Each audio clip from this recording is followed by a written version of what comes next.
Hello and welcome to another Let's Play of Eldfall Chronicles Northern Wind.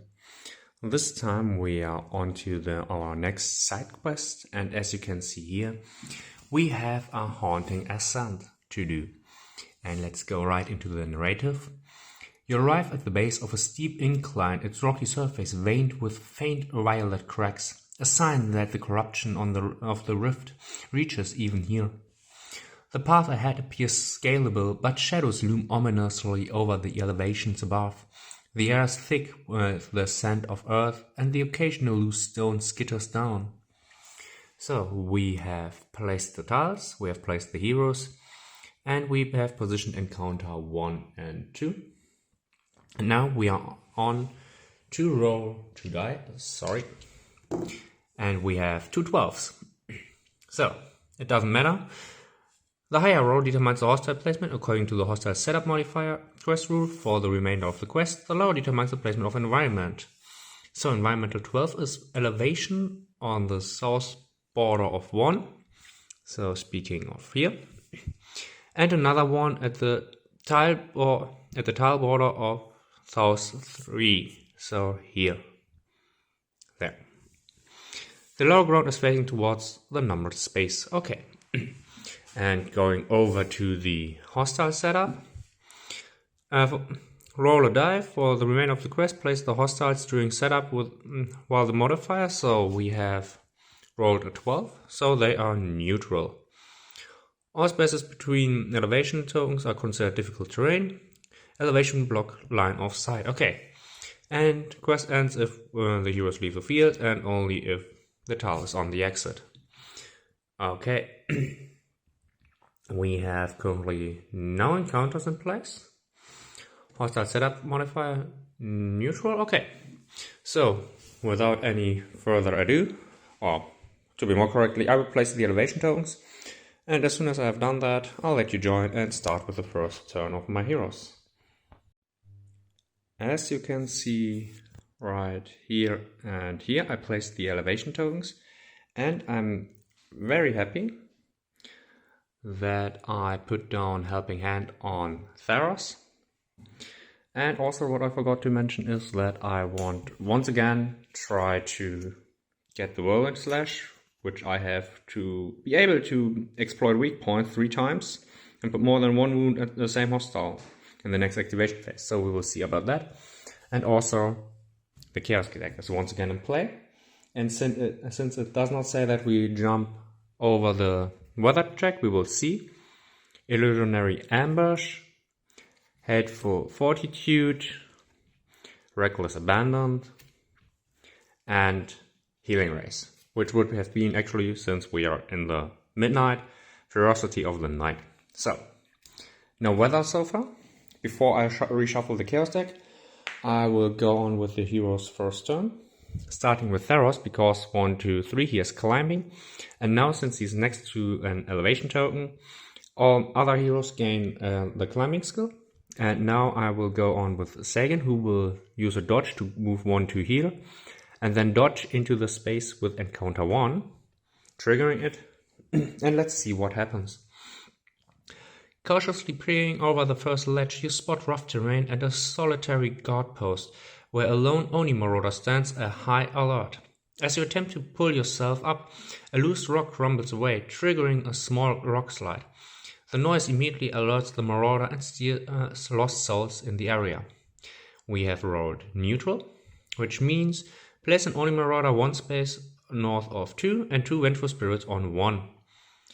Okay. I have the problem that I cannot place 2 Vengeful Spirits on 1, therefore I will place them on 2. And yeah, as soon as I have done that, I will let you join, and I will also reshuffle the Chaos deck in the same turn. So, as soon as I have done that, I'll let you join once again. Here are the heroes again. As you can see, I put down the Oni Marauder and the 2 Vengeful Spirits, as I said, next to another space. Even if it technically for me would have made more sense 1 spirit in Theros space, because then Saiyan could have attacked it. But I like this way better. And now Aneri will activate next. She will cast Melting Touch onto Nara. Or will she cast Melting Touch? Maybe I will deviate from my usual tactics. Let me just grab the spells. Because Sweep 1 for Burning Touch is actually quite nice, because the spirits do not have any armor. I will cast Burning Touch onto Nara. Okay. I will use the Arcane Step also to move one space up. And now I will activate Nara so that each of my heroes is activated once to attack the first Vengeful Spirit, who will react by attacking. It cannot attack because he has more space, it will try to dodge. So the Vengeful Spirit trying to dodge, and Nara in her offense role has 2 strikes. Any boosts? She is Lover's Bound is only when she is engaged with the same hostile as her partner, which is not the case. Therefore, only an offense of 16 and 2 strikes. 15 and 9, these are 2 hits. And with a 12, the Vengeful Spirit has an agility of 8. Therefore, it fails to dodge, but is still allowed to move into the same space.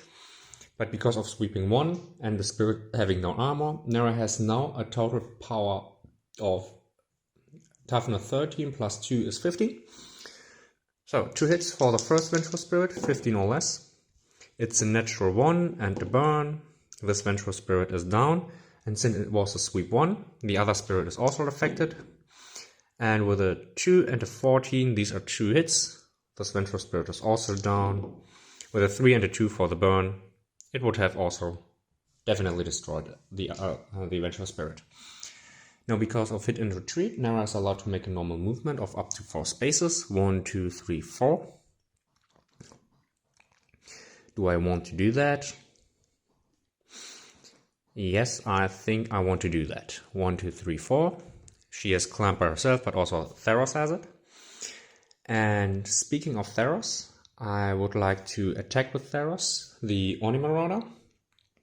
With his Thenian crossbow, he will use his overwhelming assault to make 2 strikes, while the Oni Marauder will do 1 dodge. The Oni Marauder dodging, with a 17 he fails.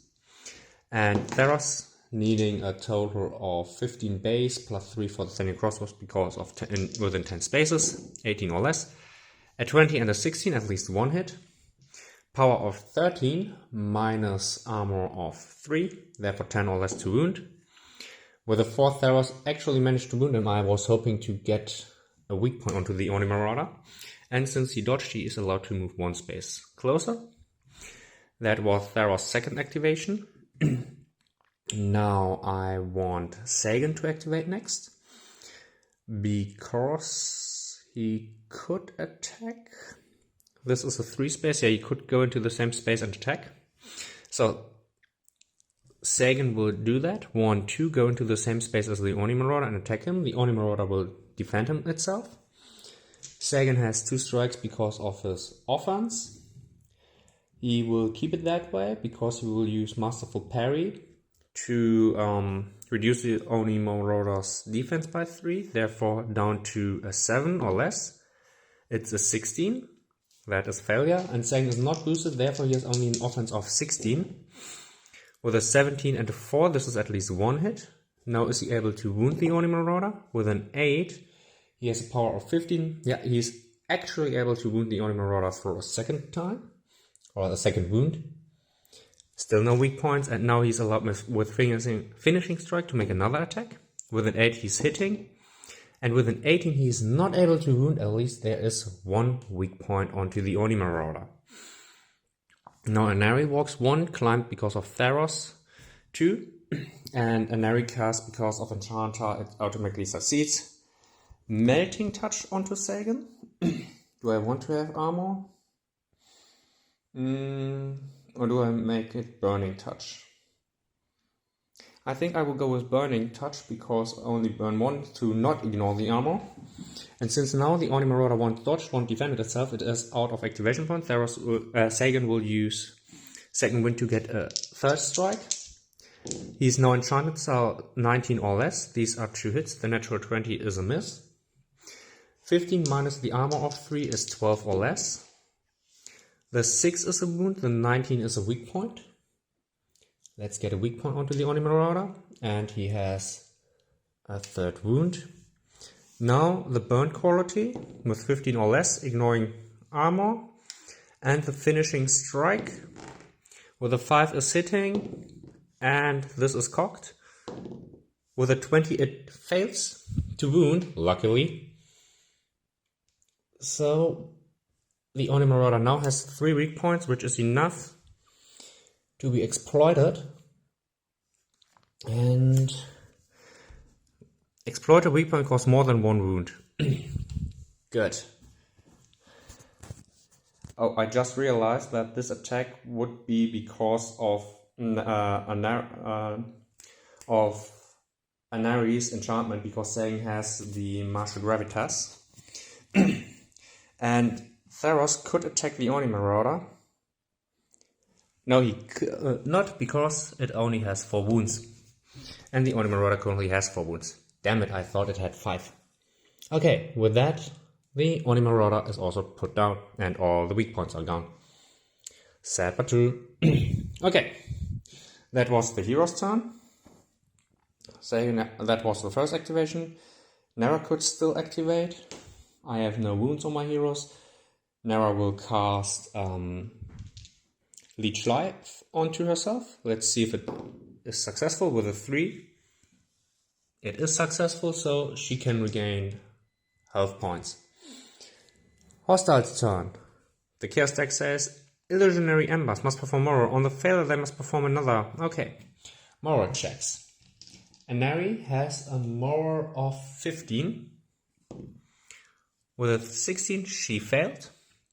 Sagan is at 18? 19? He's at 19, he also failed. He's only fearless, which prevents him from become panicked. Theros has a 2, he's safe. And Nara has 14 and a 13, she's safe. Okay, and Nari, 1 to 10 towards the exit. It's a 12, so 1, 2 towards the... 12 is entrance. 1, 2 here. And Sagan with a 7 towards the exit. 1, 2. Good. It's my hero's turn. Anari, 1, 2. Burning Touch on Nara to give her sweep and burn. Arcane Step. And now Theros, 1, 2, 3, 4, 5. 1, 2, 3, 4, 5. 1, 2, 3, 4, 5. And with the 6th space, he will trigger the encounter. And the encounter says, as you make the next rise, you spot an armored undead stationed at a guard post. He has company and would love yours. Neutral, Forgotten Hero 1 space west of exit. 1 Vengeful Spirit at 3. And 1 Vengeful Spirit at 2. Okay, I will place these down, and I'll let you join as soon as I have done that. With the hostile placed, Vengeful Spirit 1, 2, and the Forgotten Hero, I will start with Sagan, because here we have... Will I start with... No, I will not start with Sagan, I will start with Nara. Because 1, 2, 3, 4, and Nara will use 2 of her accumulated mana token to cast Command Undead onto the Forgotten Hero, who now switches sides. So he will not be able to shoot here and stagger my teammates. Then the Forgotten Hero will attack the Forgotten Spirit. The Forgotten Hero wants to forget the Vengeful Spirit, other way around the adjectives. So, Forgotten Hero has strike 1 with its corroded bow. The Vengeful Spirit will dodging with a 2. And the Forgotten Hero, with a natural 1, he actually managed to hit despite the successful dodge. So, here, power of 11 is half, therefore 6 or less. 16 is not enough. This is a weak point I can exploit and maybe even get more wounds than 1. 1, 2, yeah, I really have to put down all of these. So, 1, 2, getting here. Casting Melting Touch onto Nara. Nara goes 1, 2 up to here and attacks the Vengeful Spirit. Vengeful Spirit tries to strike her back. With a 4, he is able to hit, but is beaten by the 12. The 19 sadly is a miss. And now Nara wins this confrontation, 1 strike, ignoring armor because of Melting Touch, and the Spirit didn't have any, 15 or less. With 7, this is enough, and the Melting Touch is also enough to put down the Spirit. And I also would say that I have used this one to make a critical hit out of this attack. So, and now Nara could go 1, 2, 3, 4 back here, or she stays where she is. Next, Sagan will move 1, 2 down here. He will only strike the Vengeful Spirit without any enchantment, so the Vengeful Spirit strikes back. 15 fails, Sagan would have reduced his offense. 3 and 12, these are 2 hits. Power reduced from 15 to 8. The 2 is enough to destroy the Vengeful Spirit. Okay, sadly, he's too good to not kill anyone. So, Sagan now uses a run action, 1, 2, 3, 4, going up here. And Neri uses a run action, 1, 2, 3, 4, going up to here. Theros uses a move action to go up to here. And Sagan uses his Ranger class to go up to here. Next, the hostiles' turn. Spawn 1 tier 1 hostile, 1 space, add no intrigue token. And if there are no intrigue tokens, behind the last hero. Here it is again. It will activate and move 1 space forward, and Nara will use her foresight to wait. Nara will use her foresight to wait. Theros will attack, and the Forgotten Hero will also attack. And the Vengeful Spirit, 1 to 5, 6 to 10, and 11 to 15, otherwise reroll. 17 is a reroll, and a 12 here will be Theros, who will attack. Okay, so Theros will attack with a ranged weapon, the Vengeful Spirit will attack with a melee weapon. Theros will use Overwhelming Assault to attack twice with his accuracy skill of 18. The Vengeful Spirit will only attack once with an offense of 10, which is enough. And now Theros, 20 and a natural 1. The critical hit is the one thing that lets Theros win this confrontation. Power 13 reduced to 7. With a 4, Theros is even able to destroy the Vengeful Spirit with a Thenian crossbow before anyone else has to do anything. Okay. With all this, 1, 2, 3, 4, 5, 6 spaces.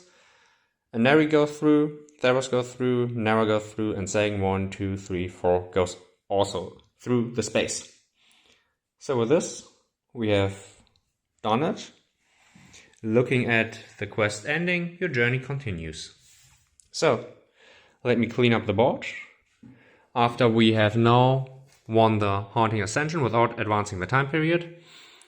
And then we will go on to our next event. Here we are. Since we have finished this mission, we are back at dawn and we are already on to the next day. We had found the Haunting Ascent when we walked right here. Let's go to the next event card. And we have an offering. You approach a small weathered shrine where a humble offering box rests before it. Inside you notice only emptiness, a silent invitation to leave an offering at your own in hopes of earning the enshrined spirit's favor. Then something glints in the shadows, catching your eye. A powerful item lies nestled within the shrine.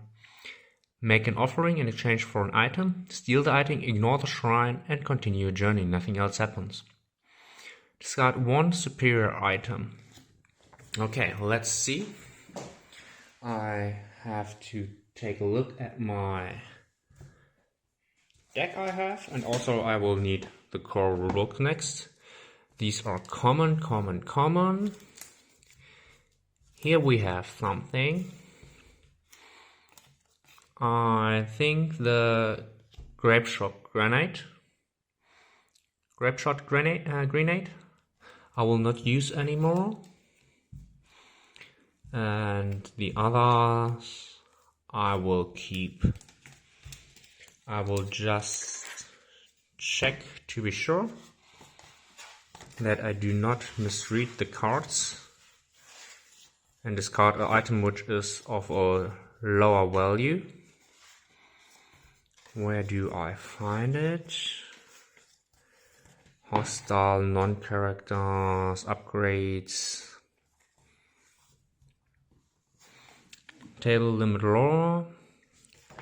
Let's do it a little bit different. I just put down the quick reference guide here. Grapeshot Granite is on the superior loot chart, and it is not on the common loot chart, therefore it should be a superior item. So I will therefore discard it, putting it back into the item pile. And now let's see what we have to do. Read E11.1 on page 150. And let me just get it sorted. 133, 140, 49, E11.1. Making offering in exchange for the item. Discard one superior item. We did that. You understand that taking from the spirit requires at least an equal exchange. Roll on the superior loot chart and receive Fate Violet A. Okay, let's go right back. Violet A and superior loot chart. It is a 10. We get a lance. So I will grab that, and then we will continue our journey after the offering.